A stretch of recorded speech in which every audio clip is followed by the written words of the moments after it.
Welcome to the Pink Lady Posse podcast, women who refuse to disappear. You are either creating your life or living one you inherited. Friction management. It matters because breakthrough is your way out of drift. See the drag? Return to say. Let's go. I am Sandy Parker Martinez, and I am here with Kay Briggs, who I've known a long time and actually admire because I wish I was an artist like she is. Thank you. Thank you. Thank you. I'm glad to be here. Yeah. So, Kay, we were laughing about being ladies of leisure. And I'm 70 and she's 65. And if we've ever earned it, the time is now to do nothing. Oh. And guess what we're doing? Not nothing. Yeah, not nothing. I don't really think that I am really cut out to be what people call lady of leisure. I don't do nothing well. So I really have to have a purpose, and I got to be stepping into that every day. There are days where I don't step into it very well as a lot of other people. And I am not ashamed to admit that. There are days like that I just don't feel it. And some days I can get into it and just make myself go and just keep taking a step. But there are days where I just said, you know what? I can't. So I could not do that every day. I like to create. I like to have a purpose. I like for that purpose not only to be for me, but for other people. And so that's kind of a lot of how this whole thing with Pink Poppy and the artisan situation, that collaboration we have, all started just because I really think that, you're on this earth to not just do for you and your family, but to really make a difference for other people. And so the giftings and the talents and the stuff that we have, we ought to be able to take those and develop them and skill them, not only for us and for our purpose, but to also engage others. Okay. And You flew by the name Pink Poppy. Okay. And this is the Pink Lady Posse. So if ever two people should meet, even accidentally, it should be us.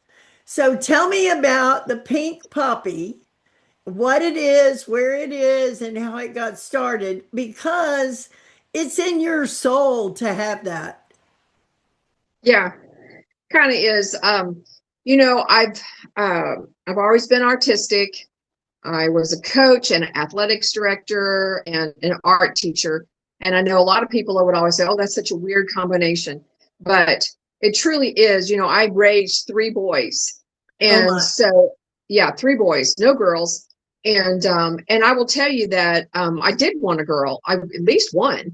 And but at least one, but it's funny. I kind of realized that wasn't going to happen. And I was really fine with what I got. I love my boys, and then when I was coaching, every day I would say, oh my God, really did know what he was doing when he gave me boys, because these girls are, and then I could be all kinds of things. But anyway, I really loved being a coach. I love that. It taught me so much. And well, it taught me how not to quit, So I think that, I started, Pink Poppy kind of came from just a different part of my life. I was a teacher and a coach and did all that stuff. I moved here. I thought, oh, I'm going to be a lady of leisure. And I remodeled my house and I did all these things. And then I got through with all of that. And I just still had this thing that I always used to say, don't you ever feel that thing inside you that says, you're really supposed to matter, not just to your family, but you're supposed to matter to somebody else. And what good is it you doing nothing or nothing for someone else? It just doesn't get you there, And so I'd always really wanted a retail store, but really in Houston, I actually had experiences in Houston where I was the artisan inside of another space.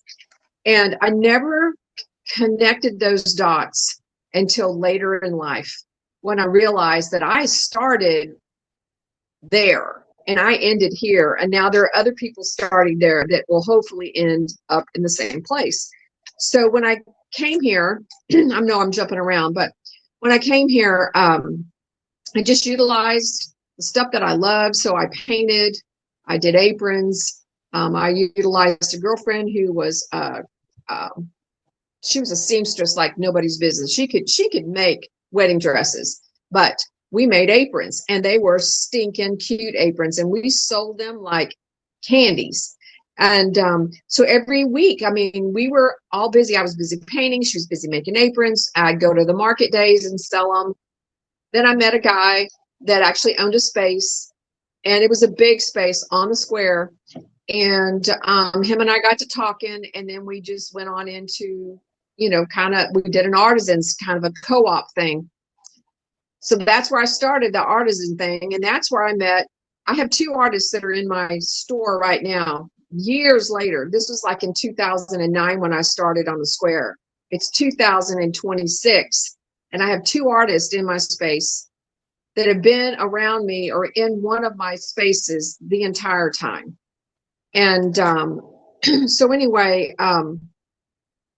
let me ask you a question. Now, Georgetown is booming, right? There's a lot of people here in Georgetown. It is not like what it used to be. I know.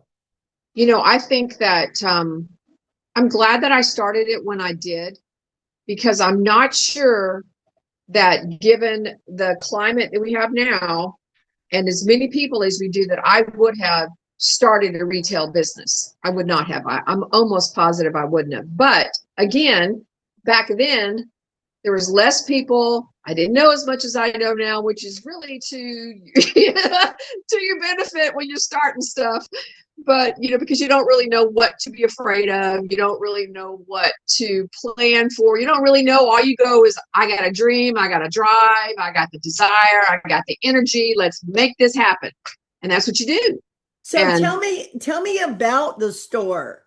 I want to visualize, like when I walk in, tell me about the store. So the store right now, we are over in the River area. We were downtown for about 10 years.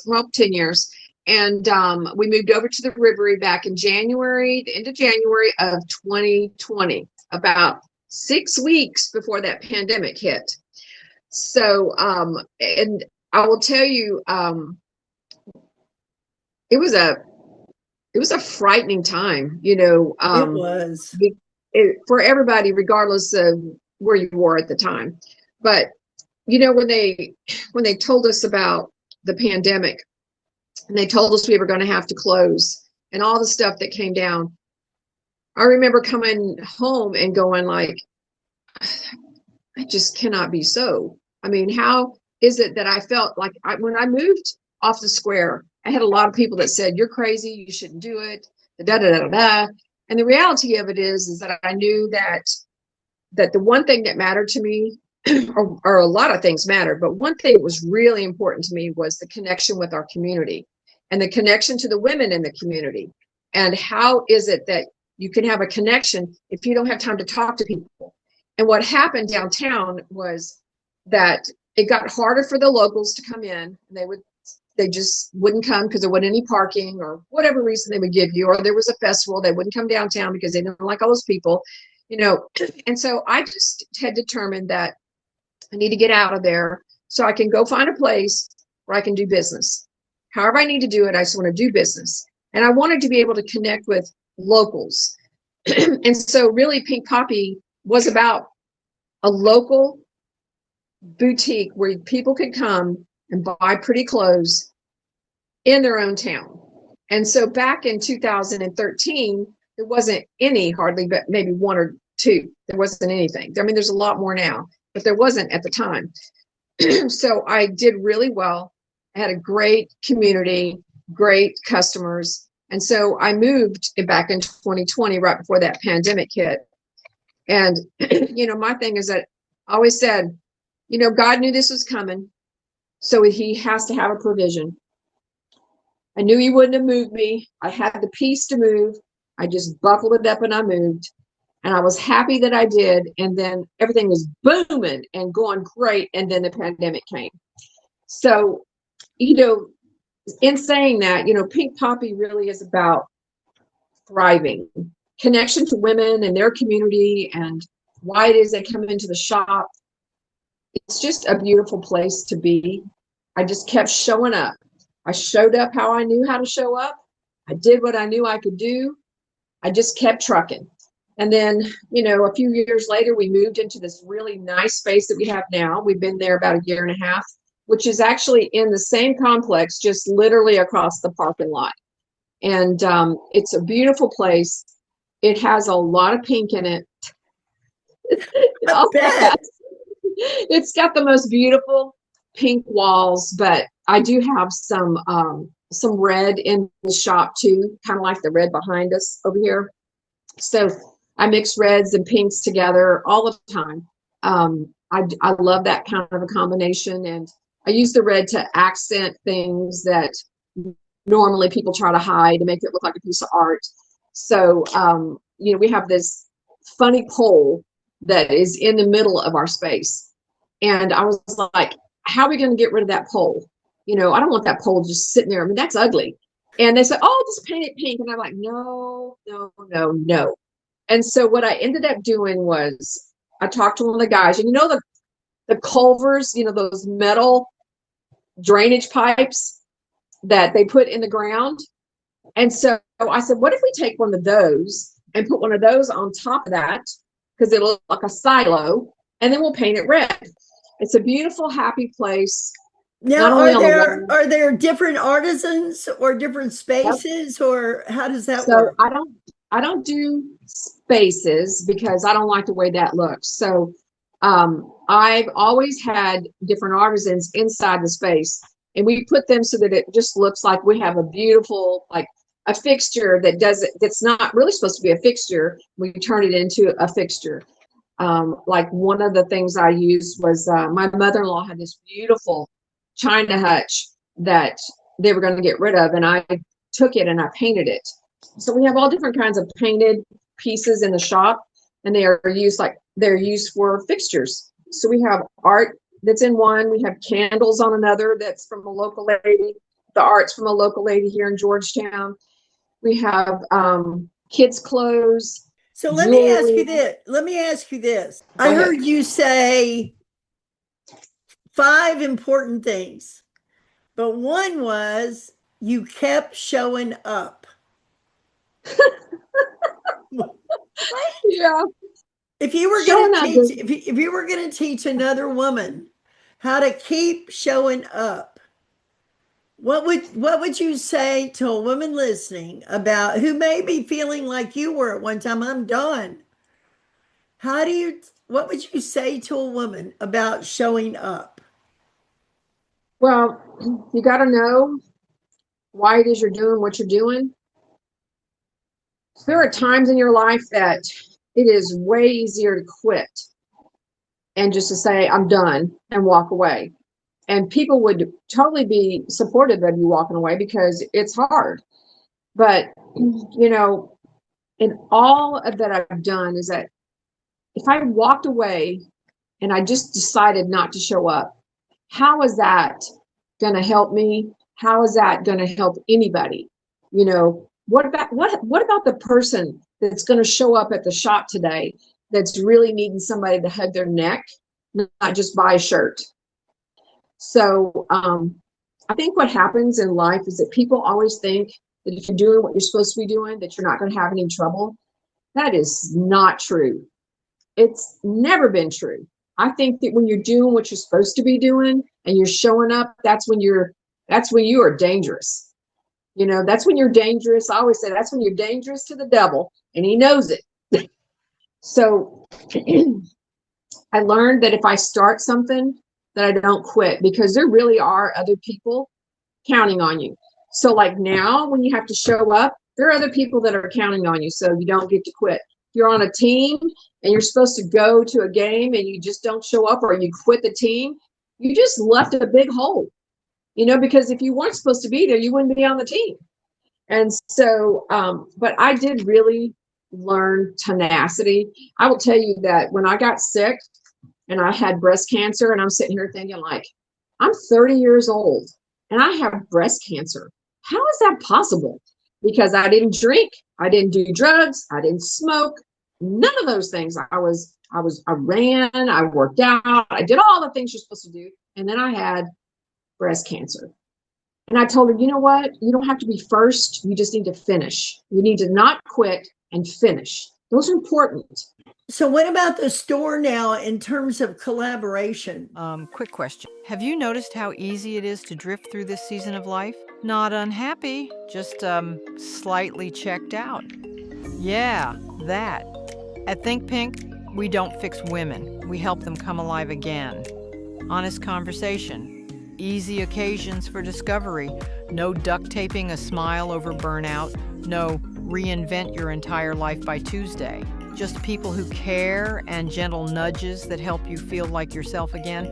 I mean, the truth is, you can't be your best self by yourself. If that sentence made something in you nod, we made a free Think Pink starter gift just for you. Come take a look. No fixing, just connection. Go to pinkladyposse.com and click on Think Pink. Stay awake to your own life and not alone. So what about the store now in terms of collaboration? What have you learned about collaborating with others? Because that's a big skill. And even at our age, the way we work with others really does affect the quality of our life. I really think that, like, with the women that are in the store now,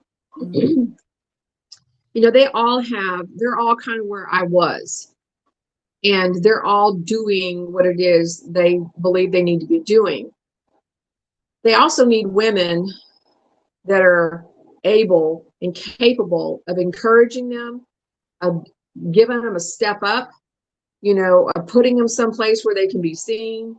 And that's kind of what Pink Poppy does. It's respect. So when, I've talked to people that I didn't feel like it was, we can say it's not a good fit. I think everybody should fit. But what happens is people don't know how to collaborate with another person.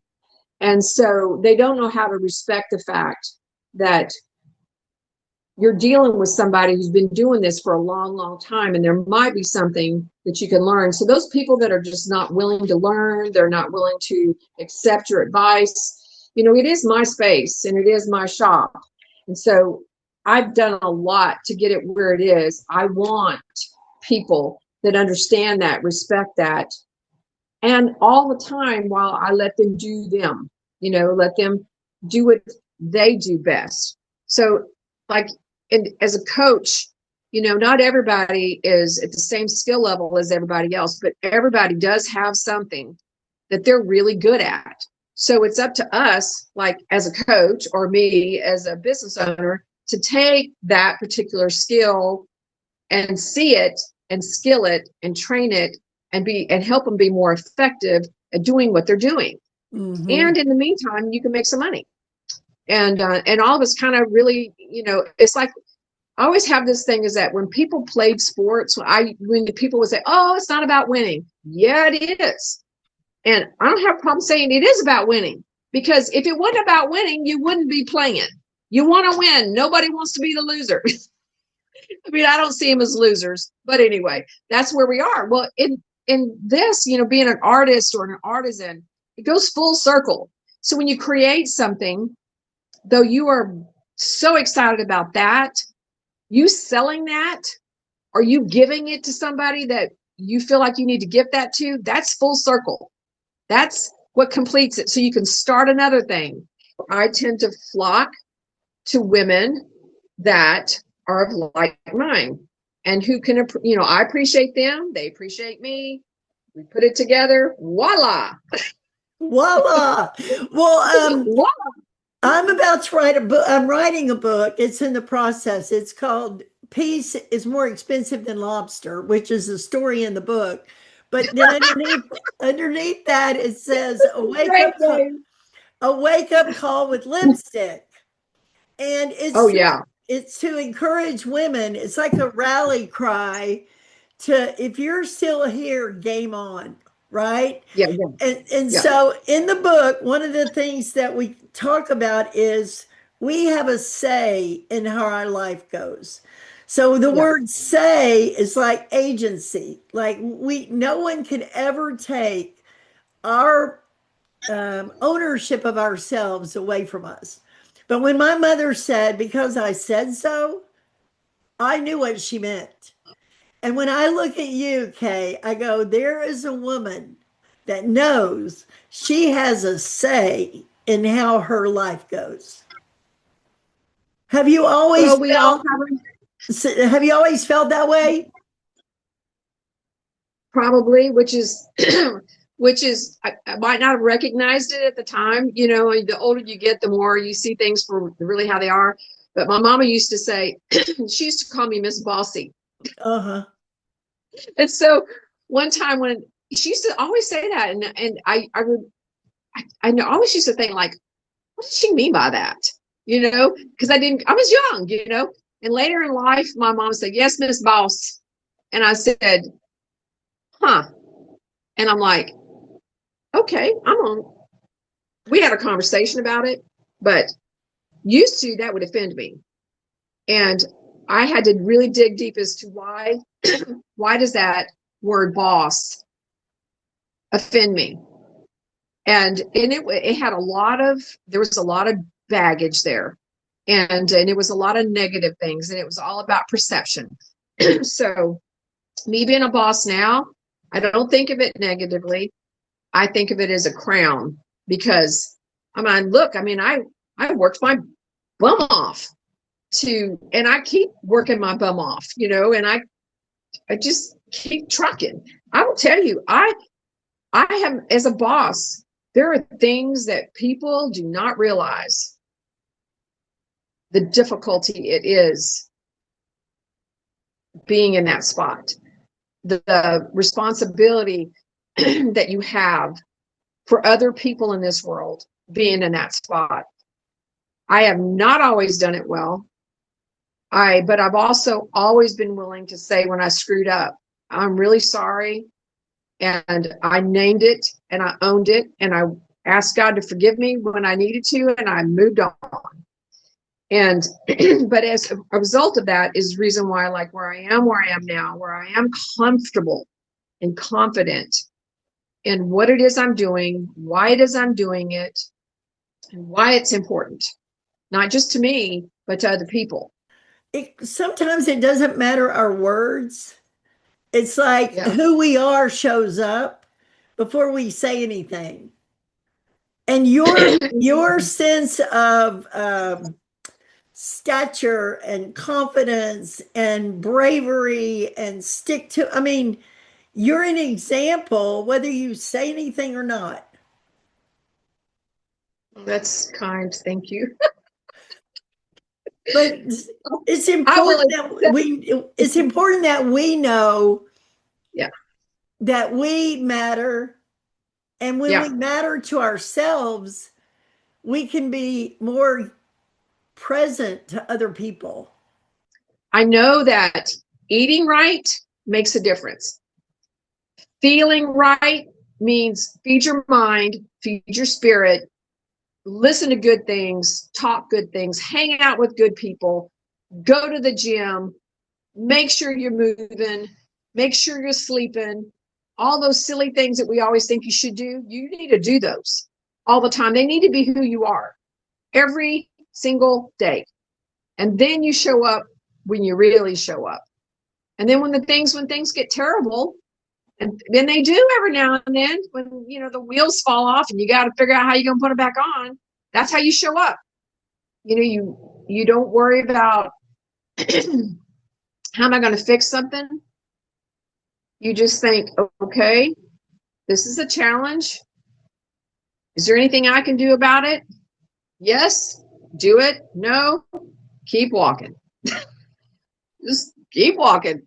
Well, I love being with you. I cannot wait for my book to come out. And I'll come to the Pink Poppy and do a book signing, and we'll have a Yeah. party. Well, we'll have a party. Kay, thank you for being with Yes. me. I want to ask you Oh, one last question, and that okay. is if you had to sum up one thought you would like to give whoever's listening, besides don't show up, which we've covered, what's which is so important. If they get that, it's a miracle. What's one last message you would like to say? Hey, sister, this is it. Know what you love or what lights you up. So if you're an artist, know that. If you need to skill it, skill it. If you need to train it, you train it. And then just embrace the things that light you up. And then figure out how to take those things that light you up and turn it into a message, turn it into a business, turn it into your mission. Because there are other people in this world that are just like you. There are other people in this world that want to do what you're doing or that want to be where you want to be. If you don't do you and you don't develop it, I think we're just all responsible for training the gifts that God's given us, skilling them, and putting them in to a nice package that you can use or you can share or you can just be.